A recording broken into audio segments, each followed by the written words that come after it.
Article. Article क्या होता है? आर्टिकल वो वर्ड है जो हम नाउन से पहले लगाते हैं, जो कि हमें ये बताता है कि जो नाउन है वो डेफिनाइट है या इनडेफिनाइट है। So as we can see the definite article है एंड ए और एन इनडेफिनाइट आर्टिकल्स हैं। सबसे पहले हम देखते हैं इनडेफिनाइट आर्टिकल्स क्या होते हैं। सो इनडेफिनाइट आर्टिकल्स में ए एंड एन आता है। So indefinite articles before the singular noun लगते हैं। मतलब जो चीज़ काउंटेबल है, जिसको हम काउंट किए कर सकते हैं, उसके आगे आर्टिकल्स लगाए जाते हैं। स्पेसिफिक चीज़ बतानी है कि लाइक वो एक लड़का है या वो एक लड़की है या वो एक एप्पल है या ऑरेंज है, तो हम इसमें इंडेफिनाइट आर्टिकल्स लगाएंगे कि like he is a boy, she is a girl, या फिर इट इज़ एन ऑरेंज।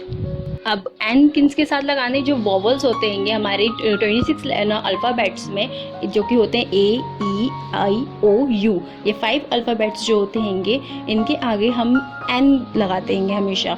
मतलब अगर ऑरेंज, ये ऑरेंज एक का हमारा वॉवल से स्टार्ट होता है तो उसके आगे एन लगेगा। अब ये जो वॉवल्स के अलावा हमारे जितने भी अल्फ़ाबेट्स होते हैं, ये सारे अल्फ़ाबेट्स को हम कॉन्सोनेंट बोलते हैं। तो इन कॉन्सोनेंट्स के आगे हम हमेशा इन जो आर्टिकल लगाते हैं वो लगाते हैं A, like he is a boy, she is a girl. और ये हम आर्टिकल्स क्यों यूज़ करते हैं?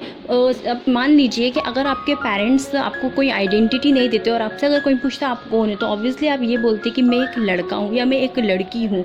आप ये नहीं बोलते कि मैं लड़का हूँ, क्योंकि आप दुनिया के सभी लड़कों में से एक लड़के हैं। दुनिया में लड़के बहुत हैं पर उन सब लड़कों में से आप एक लड़के हैं, इसलिए आप ये बोलते आई एम अ बॉय। आप ए मतलब आर्टिकल का यूज़ करते हैं आप। सो मैं आपको एक और बार बता देती हूँ, कॉन्सोनेंट अल्फ़ाबेट्स के साथ हम आर्टिकल यूज़ करेंगे ए एंड वोवल्स के साथ हम आर्टिकल यूज़ करेंगे एन।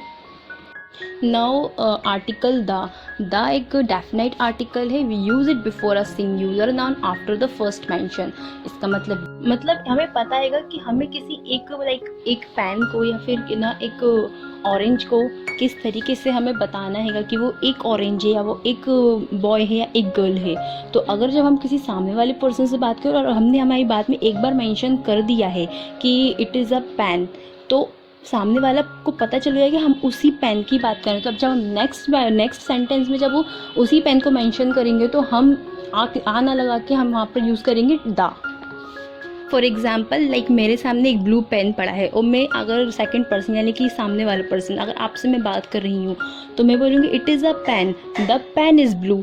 लाइक मैंने अपने फर्स्ट सेंटेंस में बोला it is a pen, like ये एक पेन, और मैंने अपने सेकंड सेंटेंस में ये नहीं बोला अ पेन इज़ ब्लू, मैंने बोला द पेन इज़ ब्लू, क्योंकि दो पर्सन के बीच में ये अंडरस्टैंडिंग हो गई है कि हमारे सामने जो पेन पड़ा अब उसी की बात हो रही है। तो हम जब नेक्स्ट टाइम आर्टिकल यूज़ करेंगे तो उसमें द यूज़ करेंगे हम। मैं आपको एक एग्जांपल देती हूँ। लाइक आपके घर में एक टेबल है जो कि गंदा पड़ा है, तो आप अपनी मम्मी को ऐसे आवाज़ ला के बोलेंगी मम्मी टेबल गंदा है, like the table is dirty. आप ये नहीं बोलेंगे आर टेबल इज़ डर्टी, क्योंकि आपके घर में तो एक ही टेबल है और वो आपकी मम्मी को और आपको दोनों को पता है कि हमारे घर में एक ही टेबल है, इसलिए आप उसमें आर्टिकल ए का यूज़ ना करते हुए द का यूज़ करेंगे। इसी तरह जब हम कुछ ऐसी चीज़ की बात करते हैं जो दुनिया में एक ही है, जो सबके लिए नोन है, लाइक सन हो गया, मून हो गया, तो इन सभी के आगे हम आर्टिकल द का यूज़ करते हैं। Thank you for watching this video. Please like, share and subscribe to my channel.